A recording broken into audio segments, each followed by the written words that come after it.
نحمدہ ونصلی ونسلم علی سیدنا و مولانا محمد رسولہ النبی الامین المکین الحنین الرؤوف الرحیم اما بعد فاعوذ باللہ من الشیطان الرجیم بسم اللہ الرحمن الرحیم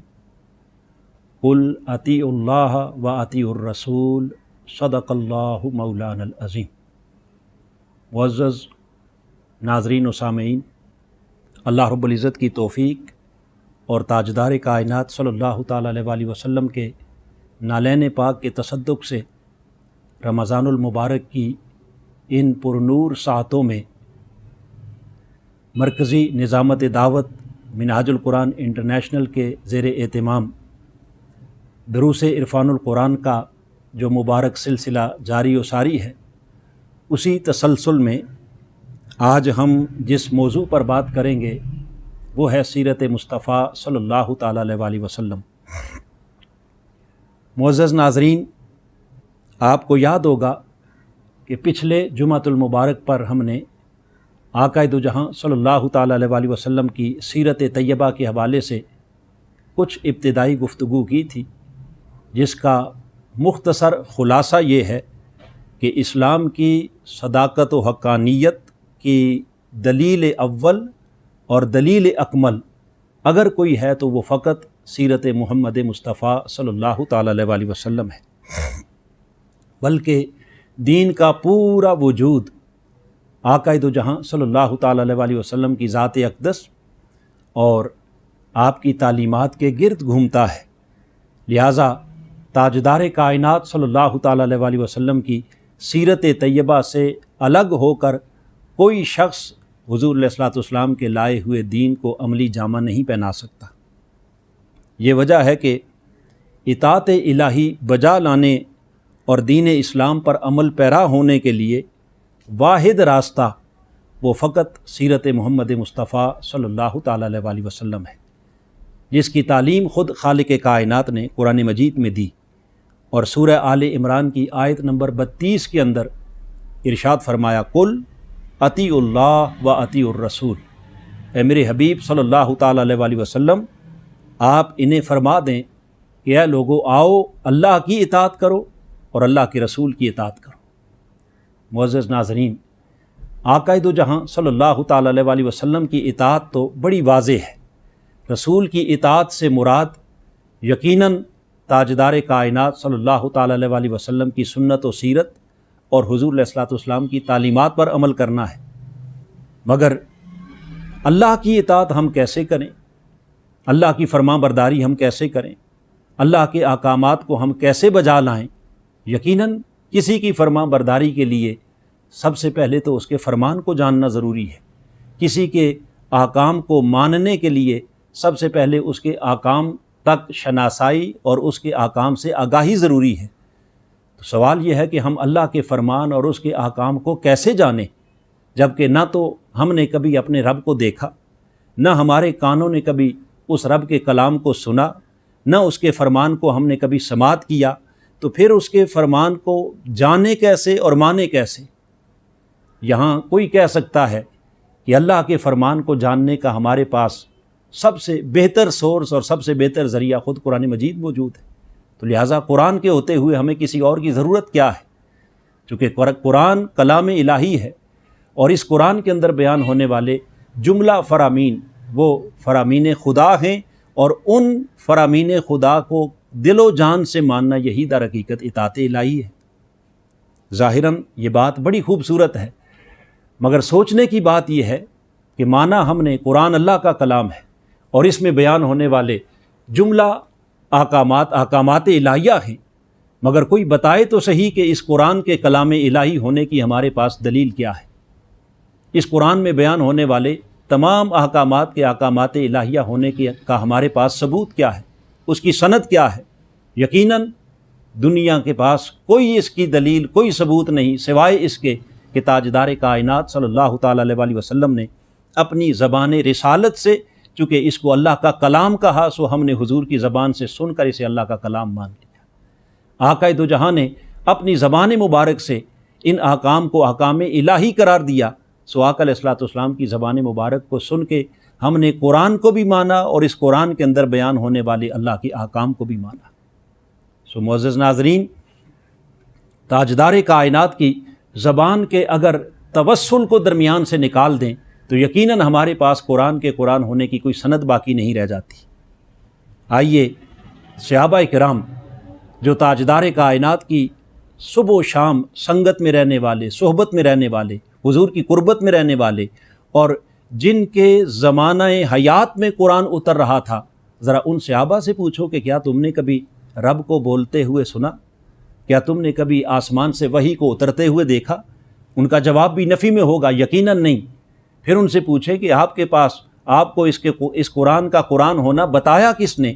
تو یقیناً ایک ہی جواب ملے گا کہ ہمیں اس کے قرآن ہونے کی خبر صرف زبان مصطفیٰ سے ملی، ہم نے حضور کی زبان سے سنا اور اس کو اللہ کا کلام مان لیا۔ تاجدار کائنات صلی اللہ تعالی علیہ وآلہ وسلم شہر مکہ سے نکل کر غار حرا کی خلوتوں کا رخ کرتے ہیں، اور ایک طویل خلوت میں رہنے کے بعد جب آپ وہاں سے باہر تشریف لاتے ہیں تو آپ کی زبان مبارک پر چند آیات جاری ہو جاتی ہیں۔ فرماتے ہیں اقرأ باسم ربک الذی خلق خلق الانسان من علق۔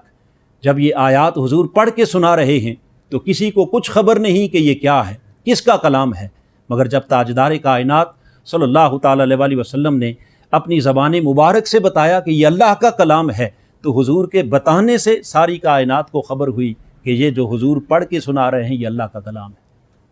اور پھر قرآن مجید کا اگر مطالعہ کریں تو قرآن مجید نے خود اپنی حقانیت اور اپنی صداقت کے کئی دعوے جو اپنے اندر بیان کیے ہیں۔ آئیے قرآن مجید کی سورہ بقرہ کی سب سے پہلی آیت کریمہ میں رب کائنات نے فرمایا ذالک الکتاب لا ریب فیہ، یہ وہ کتاب ہے کہ جس کے حق ہونے میں شک ہی کوئی نہیں۔ کہیں قرآن مجید کہتا ہے انہ لقرآن کریم، بے شک یہ بڑا عظمت والا اور بڑا بزرگی والا اور بڑا شان و شوکت والا قرآن ہے۔ یہ سب دعوے یقیناً حق ہیں، مگر یہ سب کچھ بھی ہم نے زبان قدرت سے نہیں بلکہ جو کچھ سنا ہے وہ زبان رسالت مآب صلی اللہ تعالیٰ علیہ وآلہ وسلم سے سنا ہے۔ لہٰذا ہمارے پاس حضور علیہ الصلوۃ والسلام کی زبان رسالت کو چھوڑ کر نہ تو قرآن کے قرآن ہونے کی کوئی دلیل بچتی ہے اور نہ ہی اس کے کلام الہی ہونے کی ہمارے پاس کوئی سند باقی رہتی ہے۔ معزز ناظرین، اللہ کے کلام سے شناسائی اور اللہ کے احکام تک رسائی تو دور کی بات ہے۔ آئیے ذرا ایک لمحے کے لیے سوچئے کہ اس ذات حق کے اپنے وجود کی ہمارے پاس کیا دلیل ہے۔ ہمیں کیسے خبر ہوئی کہ وہ ذات حق ہے، وہ ایک ہے، وہی معبود ہے، وہی مسجود ہے، وہی وحدہ لا شریک ہے، وہ احد ہے، وہ صمد ہے۔ ارے اس کی ذات اور صفات کی ہمارے پاس کوئی اور دلیل نہیں۔ اگر اس ذات کو بھی ہم نے مانا ہے تو تاجدار کائنات کی زبان رسالت سے سن کے مانا ہے۔ حضور نے کہہ دیا وہ اللہ ہے، ہم نے اسے مان لیا۔ آقا نے کہہ دیا وہ ایک ہے، ہم نے اسے ایک مان لیا۔ اگر حضور ایک سے زائد کہہ دیتے تو ہم وہی مان لیتے جو حضور کہہ دیتے۔ یہ وجہ ہے کہ خالق کائنات نے قرآن مجید میں جب اپنی توحید کی بات کی اور اپنی توحید مطلق کا اعلان کرنا چاہا تو ذرا غور کیجئے، سورہ توحید کی پہلی آیت کریمہ میں رب کائنات نے فرمایا قل هو اللہ احد، اے میرے حبیب آپ انہیں کہہ دیں کہ وہ اللہ ہے اور وہ ایک ہے۔ حالانکہ رب کائنات جو خالق بھی ہے، مالک بھی ہے، قادر بھی ہے، علی کل شیء قدیر کی شان کا مالک ہے،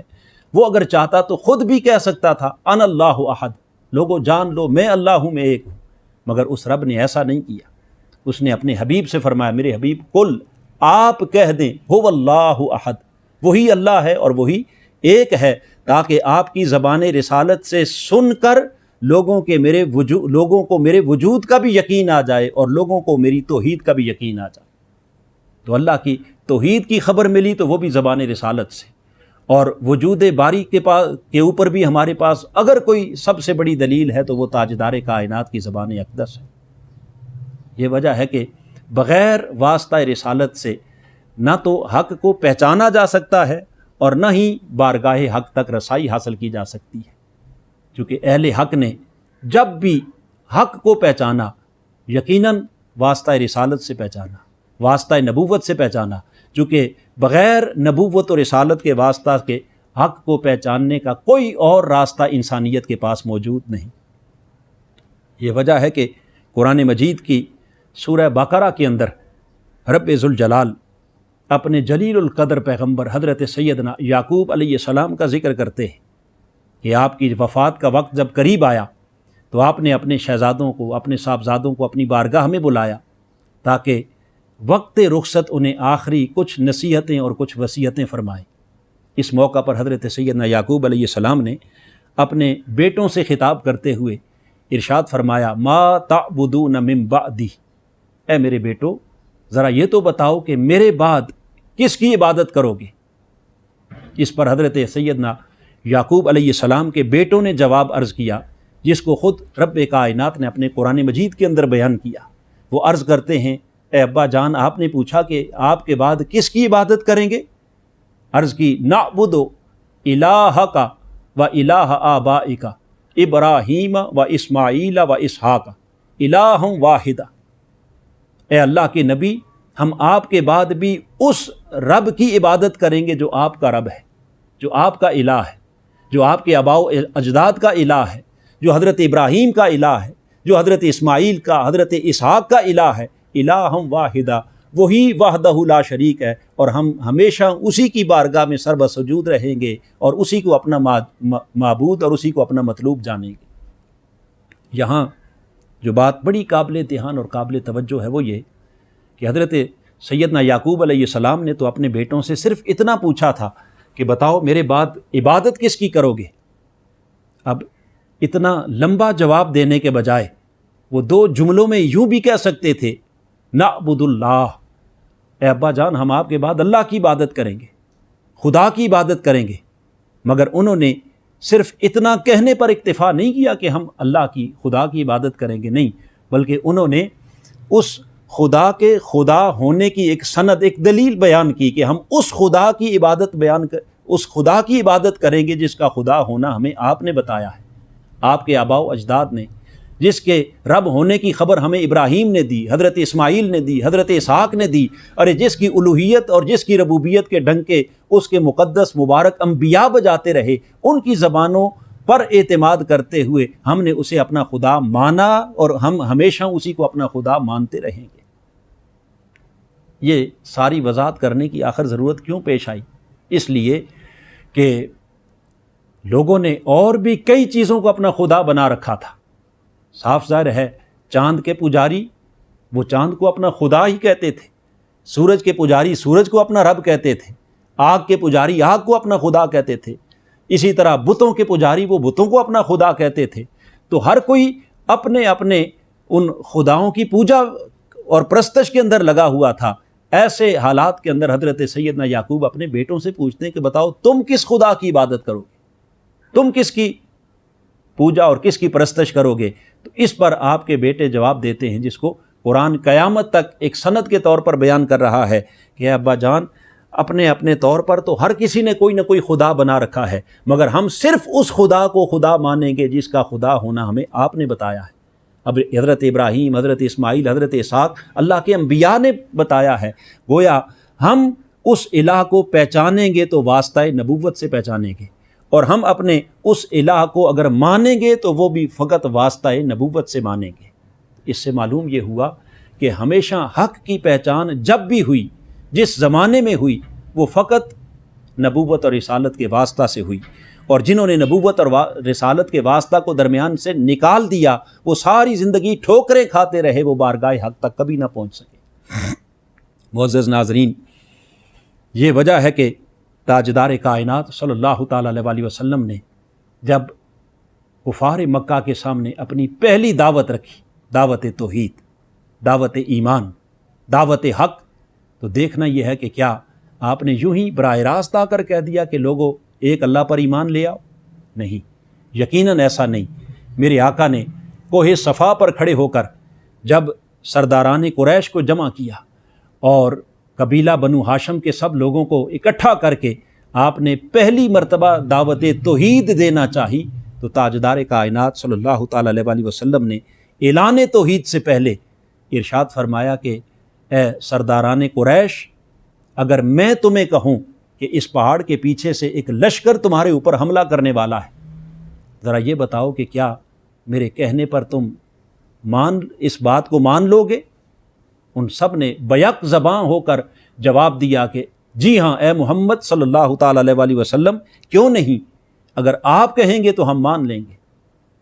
میرے آقا نے فرمایا ذرا غور کرو، تمہیں تو وہ لشکر نظر نہیں آ رہا،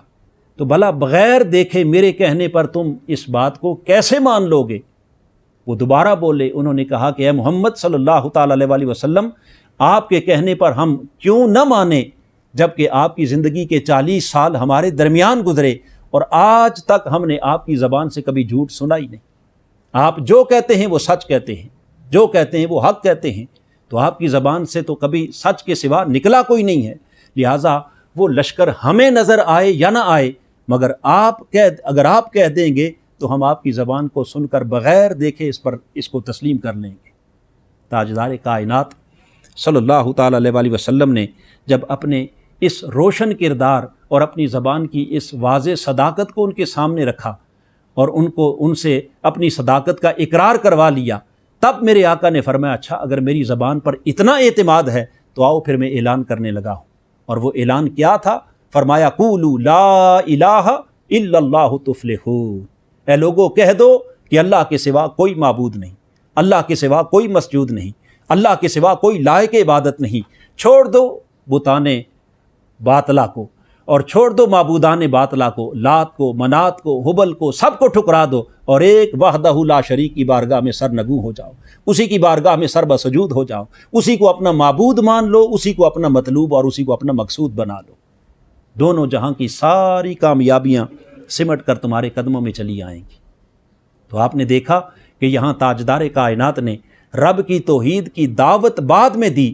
اور اپنی سیرت کو ان کے سامنے پہلے رکھا،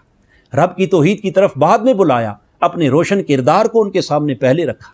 رب کے پیغام حق کی طرف انہیں بعد میں بلایا، مگر اپنی